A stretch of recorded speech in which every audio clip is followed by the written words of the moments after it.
Selamat pagi teman-teman. Ketemu lagi sama saya Farida di mata kuliah Tax Planning atau Perencanaan Pajak. Nah, di sini kita masuk ke bab dasar-dasar perencanaan pajak dan tahapan dalam perencanaan pajak. Yang akan kita bahas di sini yang pertama ada resiko perusahaan. Perusahaan yang dimaksud adalah perusahaan yang profit oriented ya, bukan yang nirlaba. Terus pengaruhnya pajak terhadap perusahaan itu apa? Apakah akan benar-benar bikin pailit atau bikin bangkrut gitu ya. Terus yang ketiga perencanaan pajak, dasar-dasarnya tadi ya, dasar untuk merencanakan pajak itu kita harus melihat apa. Yang keempat, tahap-tahap dalam melaksanakan perencanaan pajak.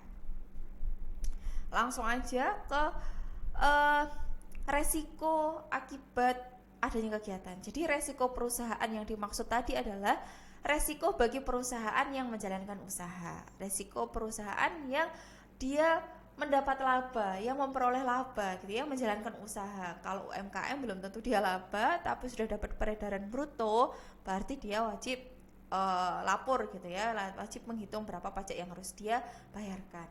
Nah, resiko perusahaan, resiko penghasilan, resiko perusahaan sama dengan resiko penghasilan karena tadi profit oriented ya. Kenapa sih Bu kok jadi berubah namanya misalnya gitu ya? Kalau resiko perusahaan mungkin nanti teman-teman tanya, maksudnya apa Bu kok resiko perusahaan? Resiko perusahaan artinya resiko bagi perusahaan yang menjalankan usaha yaitu memperoleh penghasilan gitu ya, yaitu memperoleh peredaran bruto. Resikonya apa? Adanya ketidakpastian penerimaan biaya masukan, biaya keluaran, biaya operasi gitu. Contoh ya, langsung ke contoh. Contoh saya beli baju. Waktu itu yang bahan crinkle itu kan awal-awal masuk ya, awal-awal boom, bahan crinkle itu benar-benar yang paling mahal gitu ya, atau paling bagus, paling diminati. Jadi harganya mahal mungkin waktu itu ya. Saya kulaan, tahu ya bahasa kulaan. Jadi kayak saya tuh beli dalam bentuk banyak gitu ya, mau tak jual lagi. Saya beli 100.000 harganya. Saya beli 1000 piece gitu ya, 1000 baju. Terus saya jual 190. Waktu itu untung, tapi nggak habis. Bajunya. Masih ada 200 piece lagi. Masih ada 200 baju. Terus dari semakin kesini bahan crinkle itu semakin murah misalnya, semakin murah. Jadi kalau mau kulaan sekarang itu satu baju itu cuma 50.000. Nah, 200.000 bajuku itu mau tak jual harga berapa? 150.000 pasti udah jelas rugi. Udah jelas nggak laku kemungkinan ya, 150.000. Terus tak jual 100.000 nanti udah pas-pasan itu. Tak jual 50, aku udah jelas rugi gitu ya. Aku udah jelas rugi. Kira-kira saya harus jual berapa ya? Nah, itu kan dari resiko penghasilan adanya ketidakpastian, adanya biaya masukan, harga masukan, harga ketika saya kulaan dan harga jualku itu bisa berubah karena adanya ketidakpastian. Ya, ketidakpastian dari lingkungan tadi. Terus resiko modal, adanya ketidakpastian ekonomi atas biaya depresi. Contoh, saya itu beli meja ya, saya itu toko mebel misalnya. Terus saya beli meja, beli persediaan cukup banyak, terus bukan kulaan ya, saya beli meja, beli laptop, beli komputer dan lain-lain buat perlengkapan kantor, buat kerja gitu. Nah, di sini ada biaya depresinya kan. Laptop harus disusutkan, komputer disusutkan, meja disusutkan. Masanya sampai kapan? Nah, itu juga beresiko jadi modalnya itu bisa berkurang. Awalnya nilainya meja atau peralatan tadi itu adalah 2 juta misalnya. Karena semakin lama semakin usang maka harganya akan semakin turun. Adanya resiko biaya depresiasi, bukan depresiasi penyusutan gitu ya. Adanya penyusutan dari aset. Nah, asetnya tadi dibeli dari modal perusahaan. Resiko keuangan, adanya ketidakpastian atas bunga. Ini khusus bagi yang modalnya masih pinjam. Kan ada bunga yang flat, tapi ada juga yang bunganya itu masih bisa naik dan turun, fluktuatif.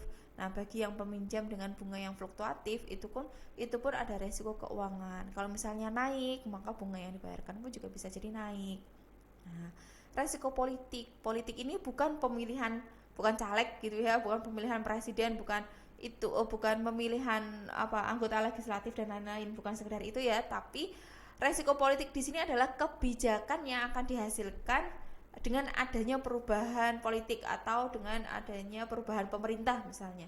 Jadi sebutannya adalah kebijakan pemerintah. Resiko politik itu kebijakan pemerintah. Misalnya bidang perpajakan.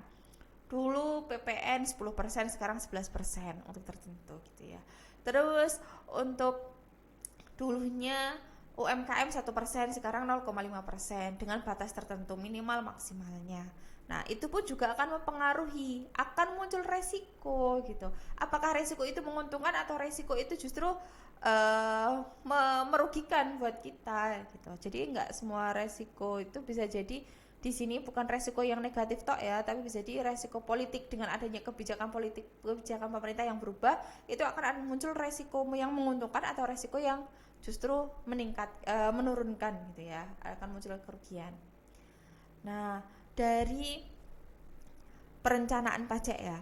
Dari perencanaan pajak di sini kita usahakan terhindar dari sanksi formal. Contoh, kita itu tidak melakukan pembukuan, tidak melaporkan, itu bagian dari sanksi yang muncul karena dokumen-dokumen tadi tidak lengkap.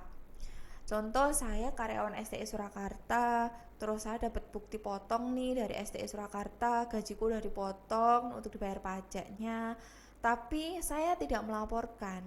Nah, sanksi muncul karena saya tidak tertib pajak, lapor pajaknya, misalnya kayak gitu.